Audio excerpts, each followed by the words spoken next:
On the morning of August 13th, 2021, correctional officers at San Quentin State Prison discovered that one of California's most notorious inmates had died in his cell.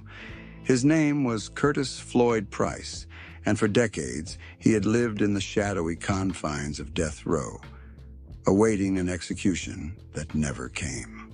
At 74 years old, Price's life ended not in the gas chamber, but of natural causes, a quiet death for a man whose existence had been defined by brutal violence. For investigators, journalists, and prison historians, the name Curtis Price is inseparable from the Aryan Brotherhood, the prison gang that rose from the racial turmoil of the 1960s into a powerful, organized crime syndicate. Within its ranks, Price stood out as more than just a member. He was an enforcer, a soldier who carried out killings on behalf of the gang's leadership. His record would ultimately reveal murders committed inside prison walls and outside them, where even the families of defectors became fair game. Price's story is not one of redemption or reform. It is the tale of a man who embraced violence as both weapon and identity. A man prosecutors later described as the Brotherhood's hired gun. From the stabbing of inmates in California's toughest prisons, to the execution-style murder of a father in Los Angeles County, to the silencing of a woman who knew too much, Curtis Price's life was marked by decisions that left bodies in his wake. His decades on death row reflected the contradictions of California's justice system, where sentences of death were handed down, but executions were rarely carried out. Instead, men like Price lived out their final years in the limbo of death row housing units, isolated but still connected to the violent world of prison gangs. As we retrace his life, we see the evolution of the Aryan Brotherhood itself, from a loose group of white convicts fighting for survival to an organized crime machine that exported its terror beyond prison walls. At the center of this transformation stood men like Curtis Floyd Price, the silent assassins who carried out its darkest orders. To understand Curtis Floyd Price, we must look at the years before he became a death row figure, before the Aryan Brotherhood saw him as a tool of violence. His early life is less documented than his crimes, but the fragments that emerge paint the picture of a man whose path seemed almost inevitably drawn toward prison walls. Price grew up in California during a time of rapid social change. By the 1960s and 70s, California's prison system was bursting with young men from fractured families, addicted to violence as much as drugs or alcohol. Price fit the mold, restless, impulsive, and increasingly dangerous.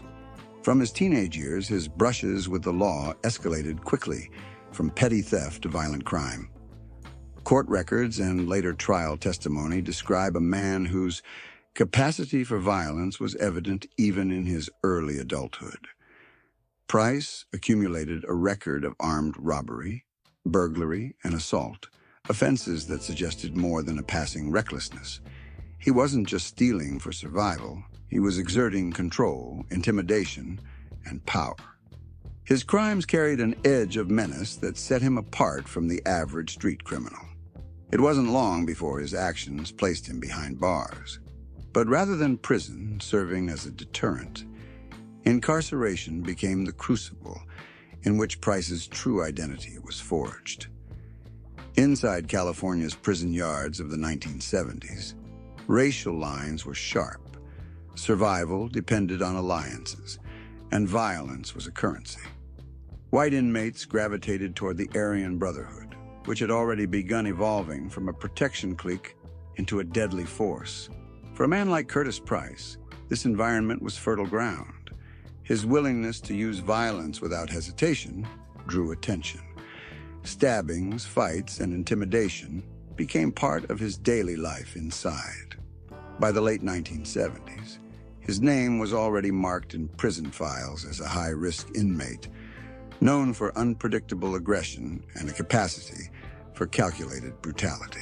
One incident in particular foreshadowed the career of violence that lay ahead. In 1978 at San Quentin, Price fatally stabbed an inmate named Leroy Banks. The killing was not random.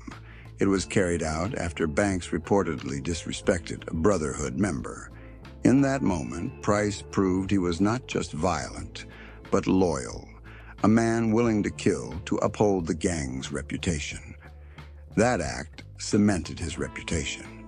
From then on, Curtis Floyd Price was no longer just a convict. He was a soldier in the making, primed for the orders that would soon come from the Aryan Brotherhood's leadership. By the late 1970s, Curtis Floyd Price had crossed the threshold. No longer just another violent inmate, he had proven himself to the Aryan Brotherhood, the gang that dominated California's maximum security prisons. The Brotherhood operated on a simple but brutal logic. Loyalty was everything. Betrayal was unforgivable, and violence was the only true currency. Price's 1978 stabbing of Leroy Banks inside San Quentin was more than an isolated act of prison violence. To Brotherhood leaders, it demonstrated two qualities they valued above all others: loyalty to the gang and the ability to kill without hesitation. Banks, an African-American inmate, had reportedly insulted or disrespected an AB member. The Brotherhood demanded a response, and Price delivered. With that stabbing, he showed that he was more than capable of enforcing the gang's code of fear. Once inside the Brotherhood circle, Price was immersed in a culture of discipline and secrecy. The AB was not a gang of random thugs. It was a tightly controlled organization, often compared to the mafia. Orders came from a council of shot callers, and soldiers like Price carried them out. Initiates were often required to prove themselves through acts of extreme violence, and Price had already surpassed that threshold. In prison reports and later court documents, officials described Price as one of the most dangerous state prisoners. His record included not only the killing of Banks, but also hostage-taking and repeated assaults. Guards viewed him as a powder keg, calm on the surface, but always a spark away from lethal violence. The Brotherhood thrived on such men. Price's role was that of an enforcer, someone who could keep members in line, intimidate rivals, and eliminate enemies. His ability to operate with both discipline and brutality made him invaluable. Unlike some members who used violence impulsively, Price carried out killings with cold precision. By the early 1980s, the Aryan Brotherhood was evolving beyond prison walls. Its leadership, many of whom were serving life or death sentences, began ordering hits not only inside prisons, but also on the streets. Former members who had turned informants were at the top of the list. This new strategy required trusted soldiers, men who could be counted on to execute orders with no hesitation, even while on parole. In 1982, Price was released from Chino State Prison. To parole officers, he was a danger to society. To the Aryan Brotherhood, he was a weapon unleashed. His release marked the beginning of the deadliest chapter of his life, and the murders that would define his legacy. The early 1980s marked a pivotal shift in the Aryan Brotherhood's operations. No longer confined to the violent politics of prison yards, the gang had begun to organize its criminal enterprise with precision, extending its reach to the streets and even into the homes of those who had once been loyal. For the Brotherhood, betrayal was the greatest sin. Informants, defectors, and anyone perceived as a threat to the gang's secrecy were considered legitimate targets. Curtis Floyd Price, freshly paroled in 1982, became a central instrument in this emerging strategy. His record inside San Quentin demonstrated that he could carry out violence without hesitation, a quality the Brotherhood prized above all else. Unlike many members who relied on intimidation or posturing, Price executed orders with cold, methodical efficiency, a trait that made him the ideal candidate for the gang's most sensitive assignments. The gang's strategy was chillingly clear: punish defectors not only personally, but also strike fear into others by showing that no one connected to a traitor was safe. This included family members and associates who might be persuaded or coerced into silence through threats or death. The Aryan Brotherhood's leadership meticulously planned these operations, often sending messages and instructions through intermediaries or coded communications from within prison walls. For Price, this meant being entrusted with assignments that required both discretion and brutality.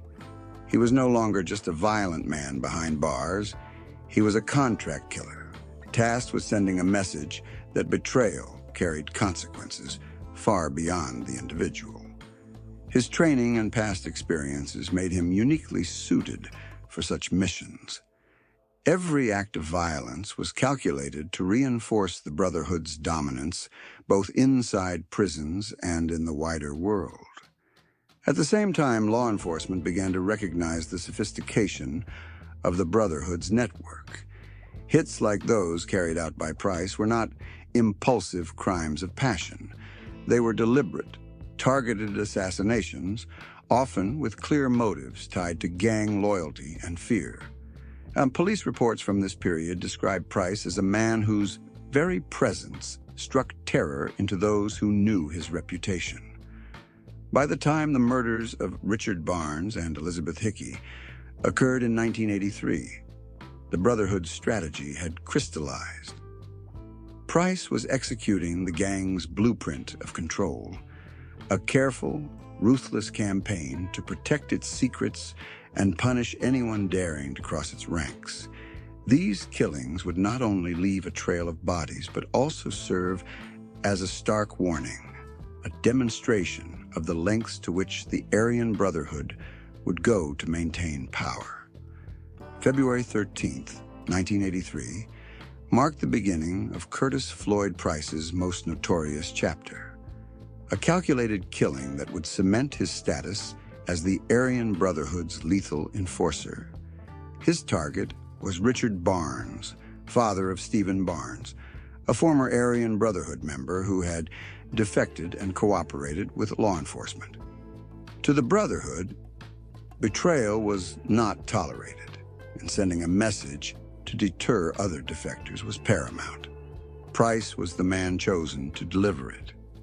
The murder was carried out with cold precision. Price waited for the right moment, armed with a .22 caliber handgun. When Barnes appeared in Temple City, Los Angeles County, Price struck. He shot Barnes 3 times in the back of the head, execution style, leaving no ambiguity about the gang's message. It was not only an act of retribution, it was a warning to anyone considering betrayal. Investigators later uncovered a chilling detail. After the killing, Price reportedly left a note stating, "Business has been taken care of." The simplicity of the message masked the underlying terror it conveyed. To the Aryan Brotherhood, it was proof that Price could execute orders without hesitation, without leaving room for failure or error. The murder of Richard Barnes demonstrated the Brotherhood's strategic evolution. No longer confined to the violence of prison, the gang was capable of orchestrating lethal acts in the community, outside the watchful eyes of authorities. Price's involvement showcased the gang's reliance on loyal enforcers who could translate prison-honed violence into targeted, controlled killings in the outside world. The investigation into Barnes's death initially struggled to connect the dots. Price was methodical, leaving limited forensic evidence and maintaining distance from the scene.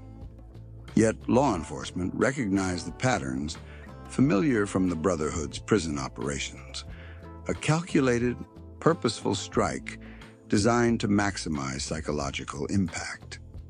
This murder would later serve as a pivotal point in Price's prosecution. It was not just the act itself, but the broader context: his history of loyalty, his reputation for violence, and his connection to the Brotherhood that painted a complete picture of a man operating as an instrument of terror. Barnes's death was both a personal tragedy and a demonstration of the Aryan Brotherhood's growing sophistication and reach. By carrying out this killing, Curtis Floyd Price had fully transitioned from violent inmate to contracted assassin, executing a plan that would become one of the defining moments of his criminal career and the Aryan Brotherhood's history. Just days after the execution-style murder of Richard Barnes, Curtis Floyd Price carried out another brutal act: the killing of Elizabeth Ann Hickey, a woman who had become aware of his involvement in Barnes's death. In the eyes of the Aryan Brotherhood, Hickey represented a liability, someone whose knowledge could unravel the carefully constructed network of secrecy and intimidation. Price's assignment was clear: eliminate the threat. Hickey's murder took place in Humboldt County, California, and it was executed with the same cold efficiency that characterized Price's earlier killings. Unlike Barnes, who had been shot, Hickey was beaten to death, a method reflecting both urgency and intimidation. The violence was not random. It was designed to silence and terrify simultaneously. Any potential witnesses, the Brotherhood hoped, would understand the fatal consequences of speaking out. Evidence gathered by investigators linked the crime directly to Price. Stolen firearms and other property connected to the murder were found in his possession, in both his vehicle and a storage locker. This material, combined with witness accounts, created a trail that law enforcement could follow: a pattern of deliberate, targeted violence orchestrated by a man whose loyalty to the Brotherhood was absolute. The Hickey killing further illustrated the Aryan Brotherhood's evolving tactics. By extending violence to individuals outside the prison system, the gang demonstrated that its reach was not confined to walls and cells. Price, trained and conditioned in the brutality of maximum security prisons, became the perfect instrument to carry out these extrajudicial acts. His actions were calculated, methodical, and chillingly devoid of hesitation. In subsequent court proceedings, the Hickey murder was crucial in establishing Price's role as a professional enforcer. Prosecutors emphasized that he had acted on direct orders, targeting individuals strategically connected to the gang's objectives. This was not random criminal activity. It was part of a broader plan to protect the Brotherhood's power and intimidate anyone who might consider defection or cooperation with law enforcement. Elizabeth Hickey's death, coupled with Barnes, left an indelible mark on the investigation into the Aryan Brotherhood. For Price, it solidified his reputation as a relentless killer, a man capable of executing the gang's most sensitive and dangerous orders.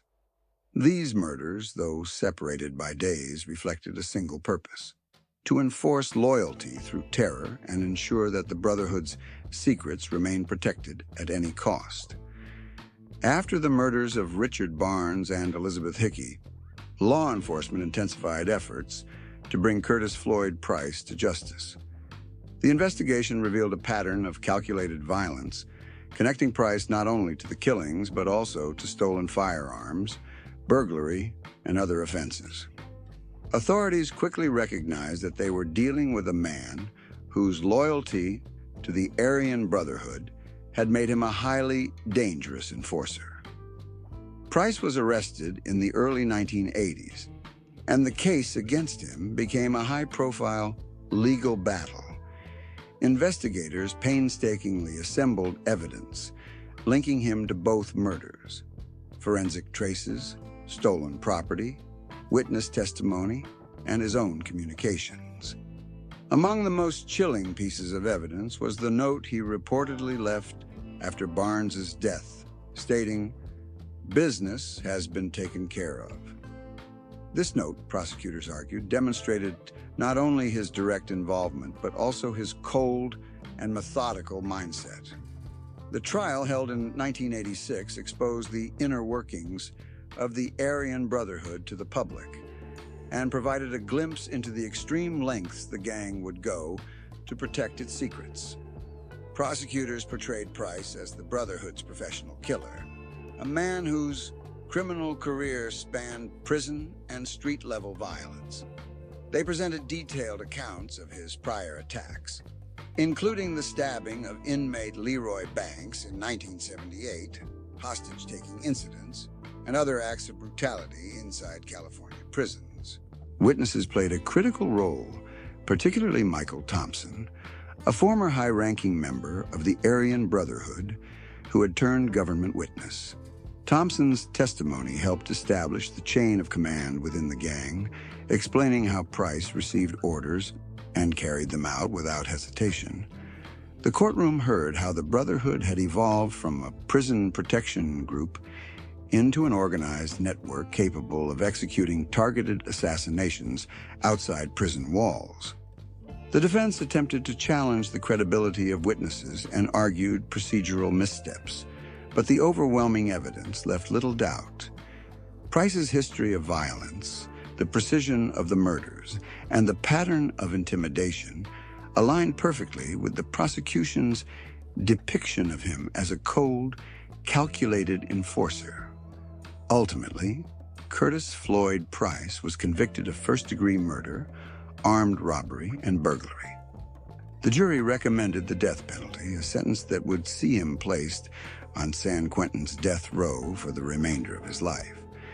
For law enforcement, the conviction was a landmark achievement, a rare glimpse into the mechanics of a secretive and deadly prison gang, and a testament to the persistence of investigators pursuing justice against one of its most feared members.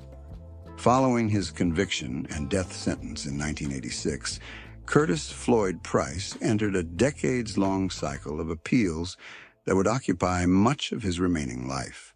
For Price, this period was not one of rehabilitation or reflection. It was a legal battlefield where he sought to overturn the verdict that had condemned him to death.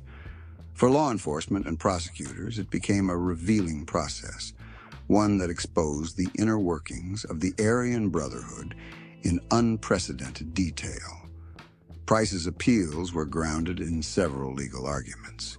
His defense team claimed prosecutorial misconduct, arguing that evidence had been improperly used and that witness testimony, particularly from former gang members, was unreliable. They emphasized inconsistencies in testimony and procedural concerns, seeking to exploit any vulnerability in the prosecution's case.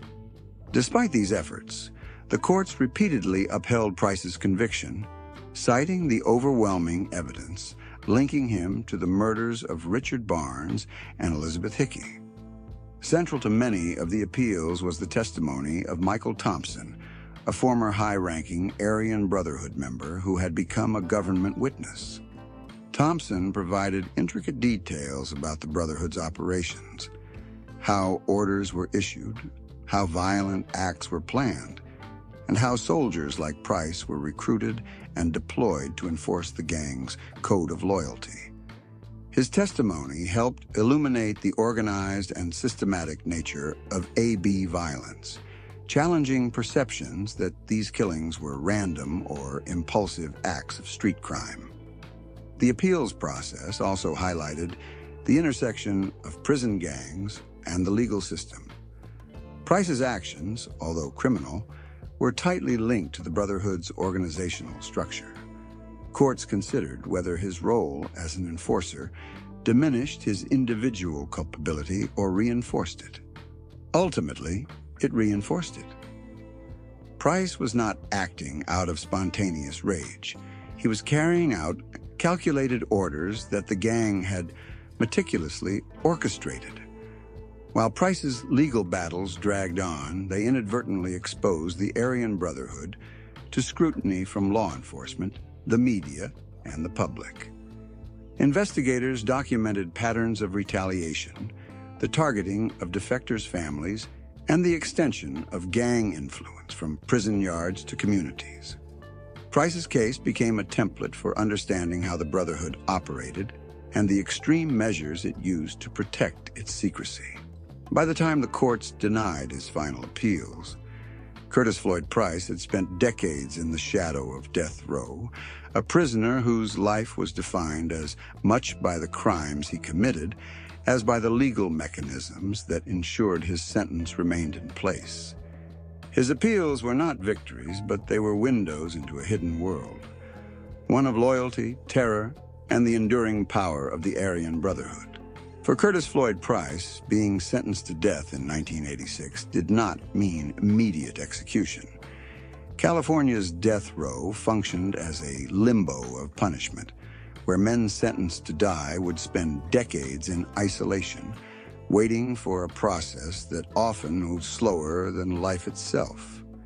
For Price, these years became an extension of his criminal career, a time defined by the continued influence of the Aryan Brotherhood, the brutal routines of prison life, and the haunting presence of his own past. San Quentin's death row is a stark environment. Inmates live in high-security cells, often confined for 23 hours a day. Social interaction is limited, and every aspect of life is controlled: meals, exercise, even personal hygiene. For men like Price, this environment reinforced a culture of survival, discipline, and coded communication. Even behind bars, the Aryan Brotherhood maintained its grip, enforcing rules, meting out punishment, and coordinating operations through trusted members.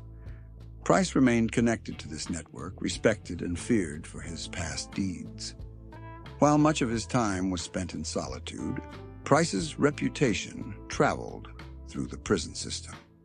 Guards and fellow inmates alike regarded him as a veteran enforcer, a man whose history of violence demanded caution and respect.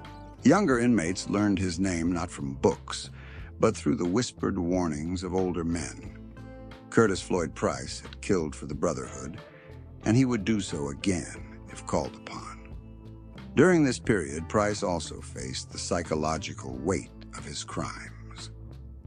Death row inmates live in a state of suspended mortality, where every day reminds them of the sentence hanging over their heads. Some succumb to despair, others to aggression or self-harm. Price, however, maintained a stoic presence, the same cold composure that had made him an effective enforcer for the Brotherhood. He became a symbol of the gang's reach. Even in isolation, the legacy of violence persisted. In addition to his own survival, Price's presence served as a lesson to law enforcement and other inmates. The murders of Barnes and Hickey, along with his San Quentin history, highlighted the Brotherhood's enduring threat. Investigators continued to study his case, using his behavior and connections to better understand the gang's structure and methods. By the early 2000s, Price had spent more than a decade in the shadows of death row, a living reminder of the lethal consequences of loyalty to a prison gang. The Aryan Brotherhood's influence remained, but Price's time in isolation reflected the personal cost of violence. Decades removed from freedom, trapped in a system he had once navigated with deadly efficiency. On August 13, 2021, Curtis Floyd Price's life came to an end. At the age of 74, he died of natural causes in his San Quentin cell, closing a chapter in the history of one of California's most notorious prison gangs. His death, while unceremonious, marked the conclusion of decades spent as a figure both feared and studied, a man whose life had been defined by loyalty, violence, and the relentless machinery of the Aryan Brotherhood. Price's passing did not erase the consequences of his actions. The murders of Richard Barnes and Elizabeth Hickey had left lasting scars on families, communities, and the criminal justice system. These killings were not merely acts of individual rage. They were strategic strikes orchestrated to uphold the Brotherhood's power and send a clear warning to anyone contemplating betrayal. In this sense, Price's life is inseparable from the evolution of the gang itself, a testament to the cold efficiency with which it enforced its code. Beyond the immediate victims, Price's story illustrates the broader impact of the Aryan Brotherhood. His role as a hitman helped reveal the gang's capacity to plan and execute violence with precision, both inside prison walls and in society at large.